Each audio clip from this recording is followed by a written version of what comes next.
So dear students, welcome back to your study again. आप लोगों को मैं नॉन फाइनाइट पढ़ा रहा था, ट्रांसलेशन में नॉन फाइनाइट पढ़ा रहा था। नॉन फाइनाइट के 3 चैप्टर्स आपको बताए गए हैं, इन्फिनिटिव, जीरंड और पार्टिसिपल। तो इन्फिनिटिव में आपको पढ़ाया कि इन्फिनिटिव जो है 2 प्रकार की होती है, सिंपल इन्फिनिटिव और जीरंडियल इन्फिनिटिव। सिंपल इन्फिनिटिव की 5 हेडिंग आपको मैं पढ़ाया। Subject to a verb, object to a verb, complement to a verb, govern by preposition और केस इन अपोजिशन।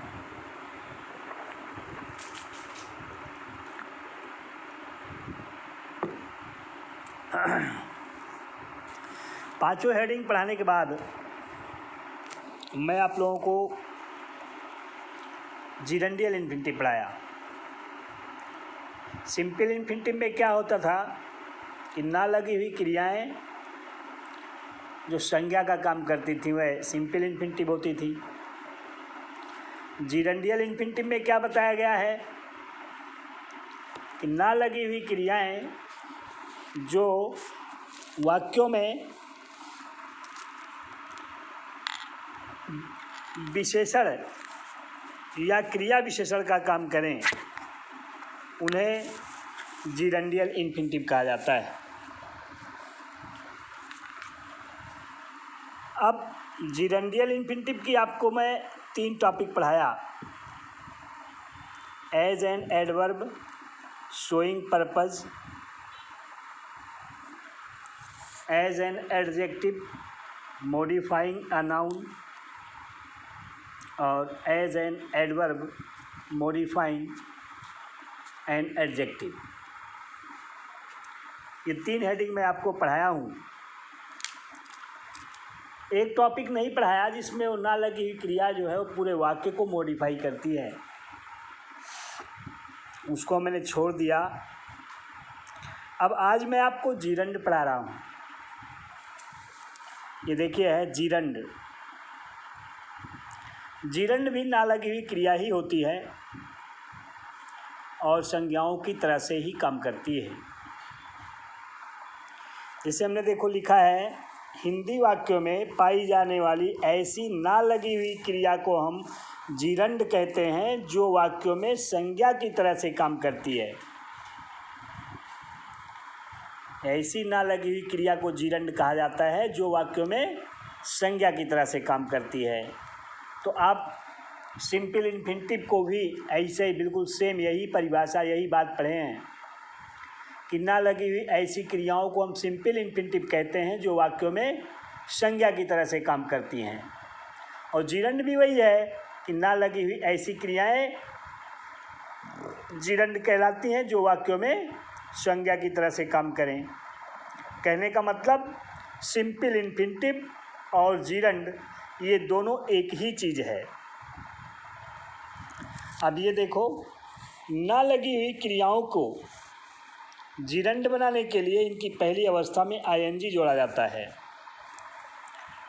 कोई ना लगी हुई क्रिया जीरंड तभी बनती है जब उसके प्रेजेंट फॉर्म में आईएनजी जोड़ देंगे, मतलब पहली अवस्था में आईएनजी जोड़ देंगे। ठीक। चूँकि सिंपल इन्फिनिटिव की क्रियाएं भी संज्ञा की तरह से काम करती हैं तो वहाँ पढ़ाए गए सभी नियम इसमें भी लागू होंगे। मतलब सिंपल इन्फिनिटिव में जो जितने हेडिंग, जितना वाक्य आपको पढ़ाया गया है उसमें से गवर्न्ड बाय प्रीपोजिशन को छोड़ दीजिए। गवर्न्ड बाय प्रीपोजिशन को छोड़ करके बाकी जो 4 हेडिंग आपको पढ़ाई गई है, subject to a verb, object to a verb, complement to a verb और केस इन अपोजिशन, ये चारों हेडिंग सेम ऐसे ही है जैसे सिंपल इन्फिनिटिव की थी। वही वाक्य जो वहाँ लिखे हैं आप, उन्हीं वाक्यों को जीरंड में भी लिखा जा सकता है। अंतर केवल होगा कि अगर आप सिंपल इन्फिनिटिव में उन्हें लिखेंगे तो टू लगा करके उनकी पहली अवस्था लिखनी होगी। और अगर जीरंड लिखेंगे, जीरंड बनाएंगे तो बिना टू लगाए, मतलब टू नहीं लगाना होगा, पहली अवस्था में आईएनजी जोड़ देंगे। जहाँ आप जैसे टू प्ले लिखते थे वहाँ प्लेइंग लिख देंगे, टू वॉक लिखते थे वहाँ वॉकिंग लिख देंगे, टू स्मोक लिखते थे स्मोकिंग लिख देंगे। बात समझे ना? तो चलिए देखिए, ये हमने लिखा है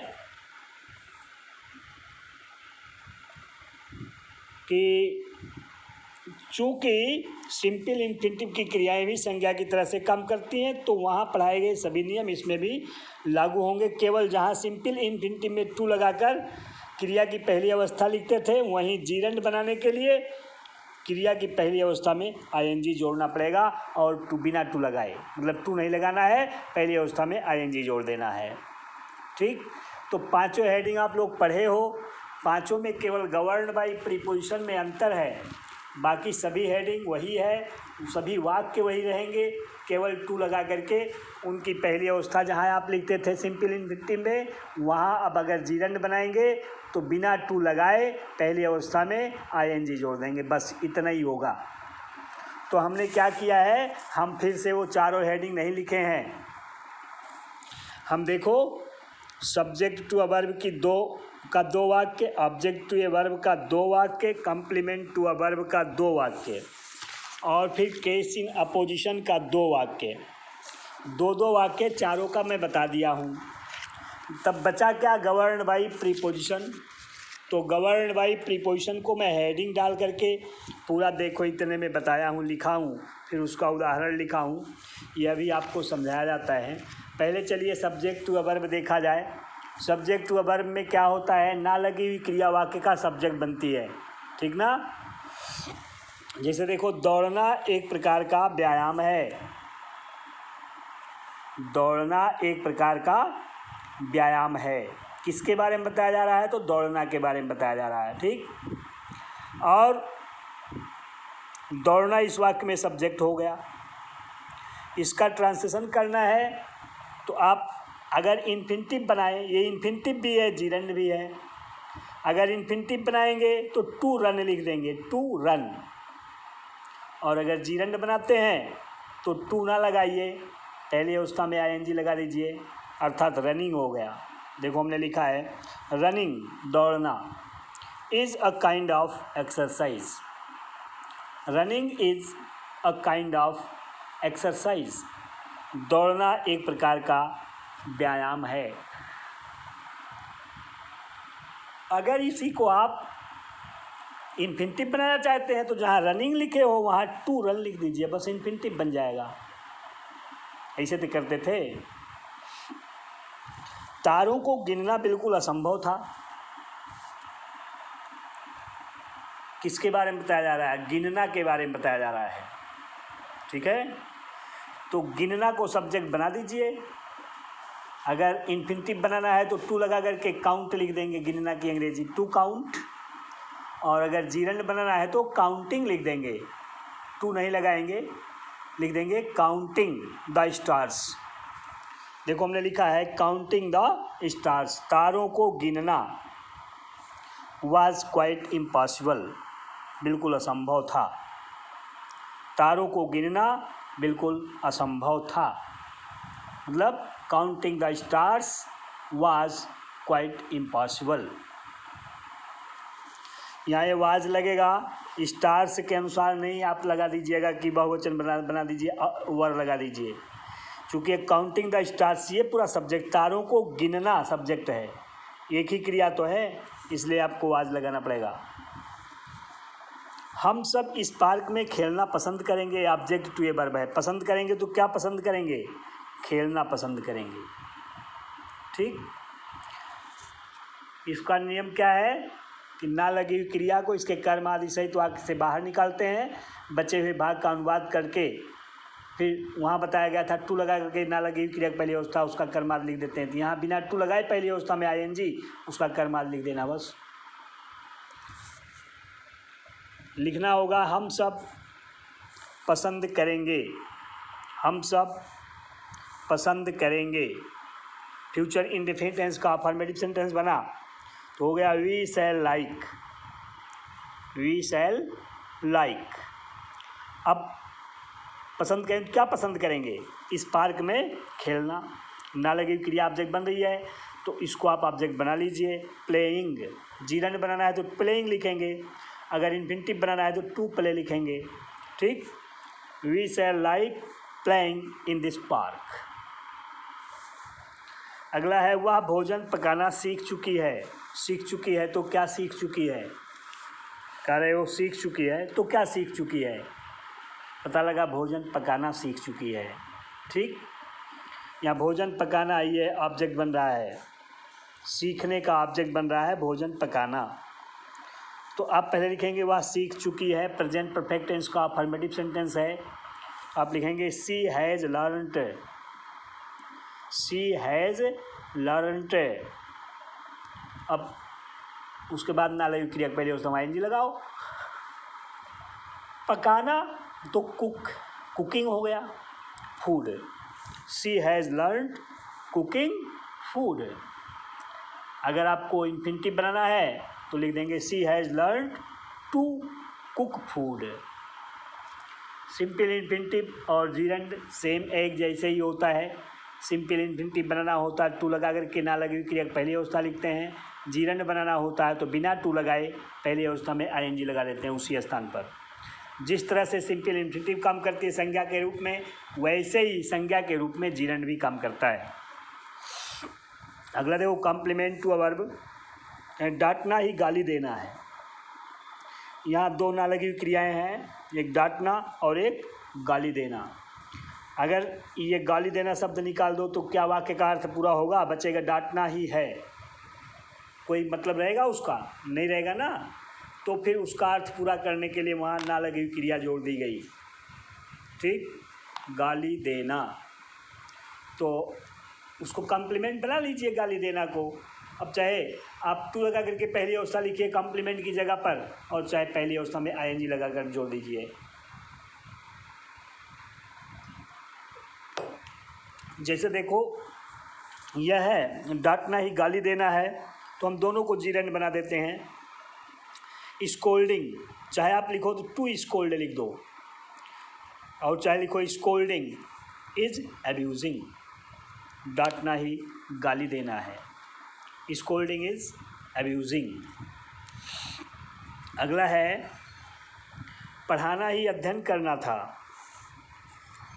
पढ़ाना ही अध्ययन करना था, ये अध्ययन करना कॉम्प्लीमेंट बन रहा है। तो हम क्या किए हैं, दोनों क्रियाएं जो है वो इन्फिनिटिव या जीरंड की ही लिख दिए हैं। आप एक को इन्फिनिटिव चाहो तो बना लो, एक को जीरंड बना लो, चाहो तो दोनों को इन्फिनिटिव बना लो, चाहो तो दोनों को जीरंड बना लो।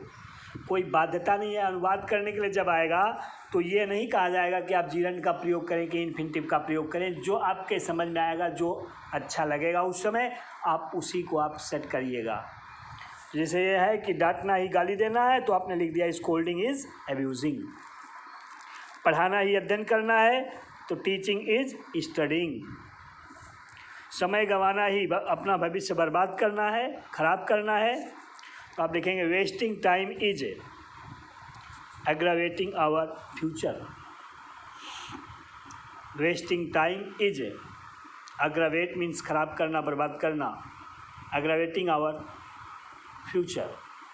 ये भी जीरंड बना दिया मैंने, एग्रावेट को भी और वेस्ट को भी जीरंड बना दिया। इस तीनों वाक्यों में दोनों ना लगी क्रियाओं को मैंने जीरंड बना दिया। और चाहे तो आप इन्हें इन्फिनिटिव भी बना सकते हैं। आप लिख दीजिए टू स्कोल्ड इज अब्यूजिंग। ठीक है, चाहे तो दोनों को जीरंड बना दें। अनुवाद करना हो तो चाहे तो दोनों को जीरंड बना दें, चाहे तो दोनों को इन्फिनिटिव बना दें, चाहे तो किसी एक को इन्फिनिटिव बनाए, एक को जीरंड बनाए। आपकी मर्जी है, जो आपके समझ में आएगा वैसा ही करिएगा। एक ही बात को कई तरह से समझाया जाता है इंटरमीडिएट में, बस यही चीज़ है। इस तरह से ये देखो कॉम्प्लीमेंट टू अ वर्ब तक हो गया। अब अगला है case in opposition. Case in opposition क्या होता है? जब एक ही संज्ञा का दो रूप एक साथ में लिख दिया जाता है तो दूसरा रूप पहले का अपोजिशन कहलाता है। बताया गया ना। और सब्जेक्ट टू अ वर्ब वाले वाक्यों को ही तोड़ मोड़ करके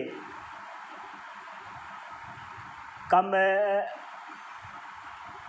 केस इन अपोजिशन बनाया जाता है।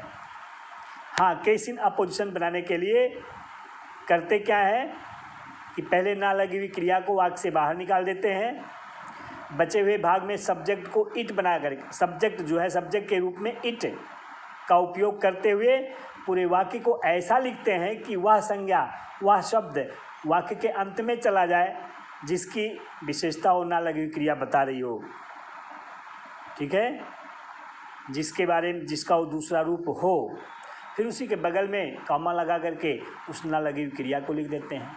सिंपल इन्फिनिटिव में ऐसे समझाया गया था, आज भी वही बताया जा रहा है। देखो कारण डींग मारना एक प्रकार की मूर्खता है। इसे सब्जेक्ट टू वर्ब आराम से बना सकते हो। Boasting is a kind of folly. कोई रोकेगा नहीं, कोई गलत नहीं काटेगा, सही हो सकता है। लेकिन अगर आपको केस इन अपोजिशन बनाना है जीरंड का, तो फिर इस ना लगी क्रिया को आप वाक्य से बाहर निकालिए। डींग मारना है वाक्य से बाहर हो गया, बचेगा एक प्रकार की मूर्खता है। उसका ट्रांसलेशन इट सब्जेक्ट बना करके करेंगे, it is a kind of folly. It is a kind of folly, एक प्रकार की मूर्खता है। अब क्या, boasting, it is a kind of folly, comma यहाँ लगा दीजिए और फिर लिख दीजिए बोस्टिंग। बोस्ट माने डींग मारना। भूलना कोई नुकसानदायक आदत नहीं है। It is not a harmful habit. It is not a harmful habit. Forgetting, भूलना कोई नुकसानदायक आदत नहीं है। आप इट की जगह पर फॉरगेटिंग लिख दें, सब्जेक्ट टू वर्ब बन जाएगा। इट की जगह पर बोस्टिंग लिख दें, सब्जेक्ट टू वर्ब बन जाएगा। लेकिन केस इन अपोजिशन अगर बनाना है तो आपको यही करना पड़ेगा कि वाक्य में सब्जेक्ट इट बनाएंगे और वह संज्ञा वाक्य के अंत में ले जाकर के लिखेंगे जिसका दूसरा रूप होना लगी हुई क्रिया हो। जैसे इसमें आदत तो हैबिट के बगल में देखो हमने फॉरगेटिंग लिखा, इसमें मूर्खता तो फॉली के बगल में देखो बोस्टिंग लिखा। उसी को एक बार मूर्खता कहा जा रहा है, उसी को एक बार डींग मारना कहा जा रहा है, उसी को एक बार आदत कहा जा रहा है, उसी को एक बार भूलना कहा जा रहा है। एक ही संज्ञा का दो रूप एक साथ में लिख दिया गया, दूसरा रूप पहले का अपोजिशन कहलाता है। तो इस तरह से ये चारों हेडिंग हो गई। पांचवी हेडिंग इसकी जो है गवर्न्ड बाय प्रीपोजिशन, बहुत कठिन नहीं है। देखिए लिखा हमने, जब हिंदी वाक्य में कोई ना लगी हुई क्रिया किसी ऐसी क्रिया का कर्म बने जिसके तुरंत बाद किसी प्रीपोजिशन का उपयोग किया जाता है, तो उस ना लगी हुई क्रिया को हम जीरंड का गवर्न बाय प्रीपोजिशन कहते हैं। जैसे आप लोग जानते हैं कि कुछ क्रियाएं ऐसी हैं जिनके तुरंत बाद कर्म लिखने के लिए भी कोई ना कोई प्रीपोजिशन लगता है। जैसे look at, listen to, believe in, afraid of, fond of. बात समझ रहे हैं? इस तरह से कुछ ऐसे शब्द हैं जिनके तुरंत बाद किसी न किसी प्रीपोजिशन का उपयोग करना पड़ता है। और वैसे भी कभी कभी ये बात नहीं होती है, कभी कभी क्या होता है कि प्रीपोजिशन के जरिए दो क्रियाओं को एक में जोड़ लिया जाता है। ठीक है, जैसा भी होगा, चाहे इस तरह का की बात हो जाए, दो क्रियाओं को एक में जोड़ने की बात हो, और चाहे ये सिस्टम हो कि ऐसी क्रिया हो, ऐसी क्रिया का कर्म बने जिस क्रिया के बाद कर्म लिखने के लिए भी प्रीपोजिशन लगाना पड़ता है। जैसे देखिए हमने क्या लिखा है, ऐसे वाक्यों में ना नी ने लगी हुई क्रिया के तुरंत बाद में से पर के लिए पहले के बजाय के बावजूद आदि शब्द पाए जाते हैं जो किसी प्रीपोजिशन की हिंदी होते हैं। ऐसे वाक्यों की पहचान यह है कि ना लगी हुई क्रिया के तुरंत बाद में से पर, का, की, के लिए, के बाद, के पहले, के बजाय, के बावजूद, इस तरह से कोई ऐसा शब्द पाया जाता है जो किसी न किसी प्रीपोजिशन की हिंदी होती है। ठीक, इनका अनुवाद करने हेतु पहले हम ना लगी हुई क्रिया ना लगी हुई इस क्रिया को इसके कर्म आदि सहित वाक्य से बाहर निकालते हैं तथा शेष भाग का नियमानुसार अनुवाद करके उचित प्रीपोजिशन लगाकर इस ना लगी हुई क्रिया की पहली अवस्था में आईएनजी और इससे संबंधित शब्दों को लिख देते हैं। ट्रांसलेशन का नियम क्या है, देखो मैं बताया कि पहले आप जो प्रीपोजिशन की हिंदी है उस प्रीपोजिशन की हिंदी सहित इस ना लगी हुई क्रिया को उसके कर्म आदि सहित वाक्य से बाहर निकाल दीजिए। बचे हुए भाग का अनुवाद करिए। अनुवाद करने के बाद फिर प्रीपोजिशन लगाइए और प्रीपोजिशन के बाद इस ना लगी हुई क्रिया की पहली अवस्था में आईएनजी लिख दीजिए। वो जिरंड का गवर्न बाई प्रीपोजिशन हो जाएगा। जैसे देखो उदाहरण हमने लिखा है एडसन प्रश्नों को पूछने के शौकीन थे। यहाँ क्या है, पूछना, ये ना लगी क्रिया यही तो है। इसके बाद वो के शब्द लिखा गया है और शौकीन शब्द की अंग्रेजी फांड लिखा जाता है। फांड के बाद हमेशा ऑफ लगाया जाता है। ठीक, हमने लिखा है Edison was fond of, Edison was fond of. अब ऑफ के बाद ना लगी क्रिया पहली अवस्था में आएंगे asking questions. Edison was fond of asking questions. वह अंग्रेजी बोलने में गर्व महसूस करता है। पहले आप लिखेंगे वह गर्व महसूस करता है। He takes pride, he takes pride, present indefinite tense में लिखना है। ही टेक्स प्राइड और प्राइड के बाद इन लगाया जाता है। प्राउड के बाद तो ऑफ लगाया जाता है, जाने रहिएगा। लेकिन प्राइड के बाद क्या लगाया जाता है, इन लगाया जाता है। तो हमने लिखा है he takes pride in speaking English. वह अंग्रेजी बोलने में गर्व महसूस करता है। सभी छात्र भोजन करने से पहले अपने कपड़े धुल चुके थे। ये पहले शब्द पाया जा रहा है। पहले के पूर्व जो ना लगी क्रिया भोजन करना, इतना आप निकाल देंगे। बचेगा सभी छात्र अपने कपड़े धुल चुके थे। All the students had washed their clothes. सभी छात्र अपने कपड़े धुल चुके थे। All the students had washed their clothes. फिर पहले की अंग्रेजी बिफोर और फिर ना लगी हुई क्रिया की पहली अवस्था में आईएनजी। भोजन करना टेक फूड, तो टेकिंग फूड हो जाएगा। All the students had washed their clothes before taking food. भोजन करने से पहले सभी छात्र अपने कपड़ों को धुल चुके थे। यह किसान अपने बैलों को बेचने के बाद पश्चाताप करेगा। ये बेचना ना लगी हुई क्रिया है। उसके बाद देखो के बाद पाया जा रहा प्रीपोजिशन की हिंदी है, आफ्टर की हिंदी है। आप लोग प्रीपोजिशन जानते हैं ना, on upon in to with by for from of at to above over under below behind before after instead of in spite of in place of on account of, ये सब preposition ही है besides. तो जब भी आप देखें कि ना लगी हुई क्रिया के तुरंत बाद किसी प्रीपोजिशन की हिंदी लिखी गई तो आपके समझ में आना चाहिए कि ये गवर्न बाई प्रीपोजिशन है, जीरंड का बना देना चाहिए।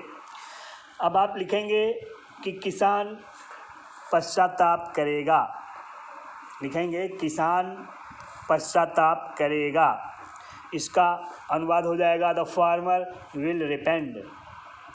द फार्मर विल रिपेंड, रिपेंड माने पश्चाताप करना। दिस फार्मर विल रिपेंड, यह किसान पश्चाताप करेगा। कब पश्चाताप करेगा, आफ्टर के बाद। तो आफ्टर लिख दिया और फिर ना लगी क्रिया सेल, बेचना की अंग्रेजी सेलिंग हो गया। आफ्टर सेलिंग अपने बैलों को his auction. This farmer will रिपेंड after selling his auction, अपने बैलों को बेचने के बाद यह किसान पश्चाताप करेगा। अगला है सभी ग्रामीण इस परियोजना का विरोध करने के अतिरिक्त हड़ताल में सम्मिलित हो सकते हैं। कह रहे हैं कि सभी ग्रामीण इस परियोजना का विरोध करने के अतिरिक्त बिसाइड्स की हिंदी है। आपको समझ जाना चाहिए कि ये प्रीपोजिशन की हिंदी है। प्रीपोजिशन के पहले ना लगी क्रिया विरोध करना, उससे संबंधित कर्म इस परियोजना का, ये इतना निकल जाएगा। बचेगा सभी ग्रामीण हड़ताल में सम्मिलित हो सकते हैं। ये संभावना दर्शाई जा रही है। तो ऑल द विलेजर्स में participate the strike. All the villagers में मतलब संभावना दर्शाने के लिए वो सहायक क्रिया के रूप में मॉडल है वो। ऑल द विलेजर्स में पार्टिसिपेट माने सम्मिलित होना द स्ट्राइक हड़ताल में। ऑल द विलेजर्स में पार्टिसिपेट द स्ट्राइक। बिसाइड्स के अतिरिक्त की अंग्रेजी हमने लिख दिया बिसाइड्स, और विरोध करना प्रोटेस्टिंग या opposing this project. All the villagers में participate the strike besides opposing this project. इस प्रकार एक वाक्य और है, लेखक लोकप्रियता कमाने के लिए यह दोहा रचा है। लेखक लोकप्रियता कमाने के लिए यह दोहा रचा। तो आपने लिख दिया, लिखेंगे क्या कैसे के लिए, मतलब फार की अंग्रेजी है, फार की हिंदी है के लिए, प्रीपोजिशन की हिंदी आप समझ गए। हाँ, ये प्रीपोजिशन की हिंदी ना लगी क्रिया कमाना, कमाना तो क्या कमाना, लोकप्रियता कमाना, ये पूरा निकल जाएगा, बचेगा लेखक यह दोहा रचा। पास्ट इंडेफिनिट टेंस का अफर्मेटिव सेंटेंस है, कर्ता मुख्य क्रिया की दूसरी अवस्था कर्म। पहले कर्ता लिखेंगे लेखक, the author composed this couplet, the author composed this couplet, मतलब लेखक इस दोहा को रचा। फिर फॉर अर्निंग पॉपुलरिटी, लोकप्रियता कमाने के लिए। The author composed this couplet for earning popularity. इस तरह से बेटा मैं आपको जीरंड की पांचों हेडिंग पढ़ा दिया। अब पार्टिसिपल बची, तो आप लोग इसको पहले कंप्लीट करके रखिएगा अपनी कॉपी में, फिर अगले वीडियो में आपको पार्टिसिपल पढ़ाऊँगा। धन्यवाद।